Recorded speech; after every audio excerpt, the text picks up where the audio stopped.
Halo Sobat Bincang Energi, apa kabar semua? Kembali lagi dalam segmen kesayangan kalian yakni Bincang Energi Siaran Terkini atau biasa disebut BES. Kembali lagi bersama saya Arul. Hari ini bersama dengan rekan saya akan menghadirkan informasi-informasi menarik dan aktual seputar perkembangan energi selama 2 minggu kebelakang. Halo Sobat Bincang Energi semua, saya Mutia bersama Arul akan sharing seputar berita yang lagi happening banget nih soal energi dan lingkungan dari tanggal 3 sampai 16 Oktober 2022. Kira-kira apa aja ya? Yuk langsung kita simak sama-sama berita pertama kali ini. Berita menarik pertama, kita awali dari liputan6.com bahwa Indonesia bakal menjadi pusat ekspor kendaraan listrik nih Sobat Bincang Energi. Executive Director Head of Indonesia Research and Strategy Equity Research PT JP Morgan Securities Indonesia, Heri Wibowo menjelaskan, Indonesia ini akan jadi ekspor hub untuk EV di Asia Tenggara, bahkan Asia Pasifik, karena potensi nikel sebagai salah satu komponen utama pembuatan baterai EV di Indonesia melimpah. Di sisi lain, Henry menjelaskan, peluang ini telah diakomodasi pemerintah melalui Omnibus Law untuk mempermudah investasi asing dalam rangka mendukung hilirisasi industri hasil tambang termasuk nikel. Setali dengan itu, pemerintah melalui UU Minerba juga mewajibkan perusahaan yang berinvestasi di sektor pertambangan mineral dan batu bara di Indonesia untuk membangun smelter. Nah, gimana nih Sobat Bincang Energi? Kira-kira sudah siapkah Indonesia untuk membentuk ekosistem EV dan menjadi eksportir nikel? Yuk, kita sama-sama mendukung peluang-peluang positif menuju sustainability living dan kemajuan green economy Indonesia ya. Gimana nih Sobat Ben dengan berita pertama kita tadi? Menarik bukan?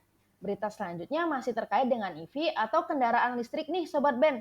Dalam rangka mendukung percepatan ekosistem EV di Indonesia, Kemenperin persiapkan standar baterai yang sama. Dilansir dari liputan6.com, salah satu tantangan bagi percepatan penggunaan kendaraan listrik di Indonesia adalah ketersediaan fasilitas pengisian baterai. Pasalnya, saat ini setiap pabrikan yang memproduksi kendaraan listrik baik mobil ataupun motor masih memiliki standar penggunaan baterai masing-masing. Melihat hal tersebut, Kementerian Perindustrian tengah mempersiapkan satu standar baterai yang sama sehingga penggunaan stasiun pengisian baterai dan swap baterai akan lebih mudah. Hal tersebut tentunya akan semakin mempercepat ekosistem pendukung kendaraan listrik untuk masyarakat. Selain Kemenparin, berdasarkan bangkatribunnews.com menyatakan bahwa PLN menggait 48 calon mitra SPKLU dan SPBKLU dalam mendukung ekosistem kendaraan listrik. Direktur Utama PLN, Darmawan Prasetyo menjelaskan untuk percepatan menambah SPKLU dan SPBKLU, PLN melakukan pembangunan secara mandiri maupun kerjasama dengan berbagai stakeholder. Saat ini telah tercatat kerjasama penyediaan SPKLU pola franchising dengan BUMN dan swasta. Tercatat sudah ada 48 calon mitra yang berminat mengembangkan SPKLU. Darmawan menjelaskan, PLN telah berpartisipasi dalam pembangunan SPKLU sebesar 43% dari total SPKLU secara nasional untuk percepatan EV di Indonesia. Saat ini, PLN memiliki 150 unit SPKLU di 120 lokasi. Selain SPKLU, Darmawan menjelaskan PLN juga terus membangun SPBKLU. Sebab SPBKLU ini merupakan yang paling dibutuhkan masyarakat di tengah menjamurnya motor listrik khususnya para pengendara ojek online. Sementara untuk meningkatkan penetrasi, PLN juga telah menandatangani MOU dengan pabrikan, distributor, dan pebisnis transportasi. Sejauh ini, PLN sudah bekerja sama dengan 7 ATPM roda 4 yaitu Hyundai, Nissan, DFSK, Toyota, Wuling, Mitsubishi, dan Mercedes-Benz. Dan 6 ATPM roda 2 yaitu Gesit, VR, Volta, Yuwin, Fly, Smooth, Celis, dan Grab. Wah, luar biasa banget ya Sobat Ben. Semoga dengan adanya percepatan ekosistem EV ini dapat dinikmati manfaatnya oleh masyarakat luas dan merata di seluruh Indonesia. Demi tercapainya sustainable, affordable, dan clean energy and environment ya. Wah, berita selanjutnya kita akan membahas mengenai kopi nih Sobat Ben. Apa yang menarik dari kopi? Indonesia dikenal sebagai salah satu negara produsen dan eksportir kopi paling besar di dunia. Karena memiliki beragam jenis kopi yang spesial yang ditawarkan dan memiliki cita rasa yang unik. Lalu, Kira-kira apa lagi ya yang unik dari kopi ini? Berdasarkan riset yang dilakukan oleh dosen dan peneliti dari program studi teknik pertanian Fakultas Teknologi Pertanian Universitas Jember, Dr. Sony Sisbudiarsono mengatakan limbah kulit kopi bisa diolah menjadi sumber bahan bakar alternatif terbarukan berupa biopelet atau jenis bahan bakar padat berbasis limbah biomasa berbentuk pelet yang memiliki ukuran lebih kecil dari briket. Selama ini, ketergantungan terhadap bahan bakar minyak mengantarkan Indonesia pada krisis energi, sehingga salah satu cara untuk mengurangi ketergantungan atas energi fosil adalah dengan cara mengembangkan sumber energi alternatif terbarukan. Biomasa menjadi salah satu sumber energi yang menjanjikan untuk mengurangi ketergantungan terhadap energi fosil yang butuh ribuan tahun untuk mendapatkannya. Harapannya, biopelet dari limbah kulit kopi menjadi solusi untuk mengatasi dampak buruk limbah kulit kopi bagi lingkungan, sekaligus mendorong kemandirian warga desa sentra kopi yang berada di beberapa daerah dalam memenuhi kebutuhan bahan bakar mengingat harga bahan bakar minyak yang sudah naik. Biasanya, petani mengolah limbah kulit kopi menjadi pupuk. Namun, untuk mengolah kulit kopi menjadi pupuk perlu waktu karena perlu tahapan dekomposisi. Sehingga paling tidak 3-4 bulan baru limbah kulit kopi baru bisa diolah menjadi pupuk. Untuk menghasilkan 1 kg biopelet hanya memerlukan biaya produksi sebesar 2.500. Sehingga sangat murah dan setiap 1 kg biopelet untuk memasak nasi 1 kg atau memasak air dan masak lauk pauk selama 8 jam.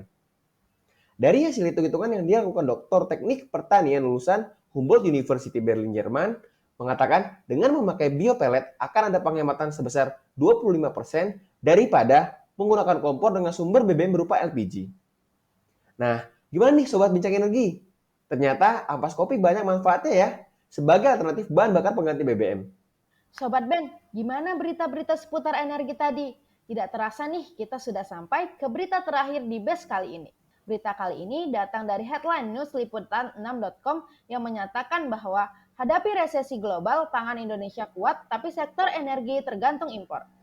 Kepala Badan Pusat Statistik BPS, Margo Yuwono mengatakan, berdasarkan tren belakangan ini, sektor pangan Indonesia masih berada di posisi cukup aman, karena banyak produksi pangan yang diambil dari produksi dalam negeri.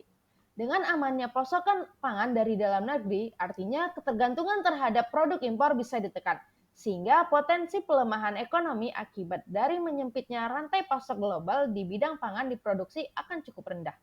Hanya persoalan energi kita masih impor kan, itu sangat tergantung dari harga internasional. Karena perang Ukraina terus berkepanjangan, beberapa negara melakukan produksinya terkait energi itu akan mengganggu beli kita di sektor BBM, ujarnya. Jika terjadi demikian, artinya akan mempengaruhi juga tingkat pertumbuhan ekonomi Indonesia. Jika semakin melemah, ada kemungkinan resesi juga terjadi di Indonesia.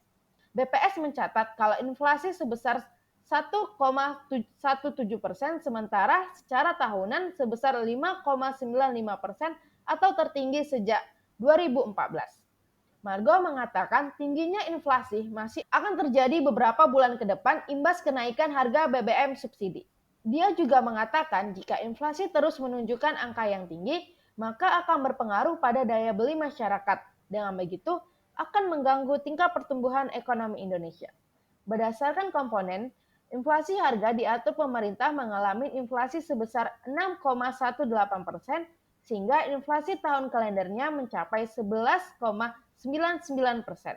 Dan tingkat inflasi tahun ke tahun sebesar 13,28%. Bensin memberikan andil sebesar 0,8%, sementara solar memberikan andil 0,03%. Nah, Sobat Ben, berita tadi sekaligus mengakhiri BES di minggu ini. Gimana? Semoga peran pemerintah sebagai regulator dapat membangun kebijakan-kebijakan yang solutif dalam mempersiapkan isu resesi global. Wah, Sobat Bincang Energi, gak terasa nih berakhir juga segmen BES ke-38 hari ini. Gimana? Seru-seru kan berita seputar energinya? Dan yang pasti menambah insight baru nih buat Sobat Ben kita semua. Bener banget nih.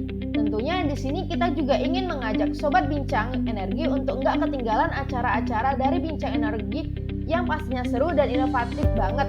Dari BELS, BEM, Ruben, Forben, Podcast, dan masih banyak lagi. Nah, program-program keren Bincang Energi dapat Sobat Ben akses juga di websitenya yaitu bincangenergi.id. dan bisa follow akun Instagramnya di @bincangenergi. Jadi, jangan sampai kelewatan ya Sobat Bincang Energi. Oke, saya Arul dari Bincang Energi. Dan saya Mutia dari Bincang Energi. Salam energi berkelanjutan. Sampai jumpa di BES 2 minggu ke depan.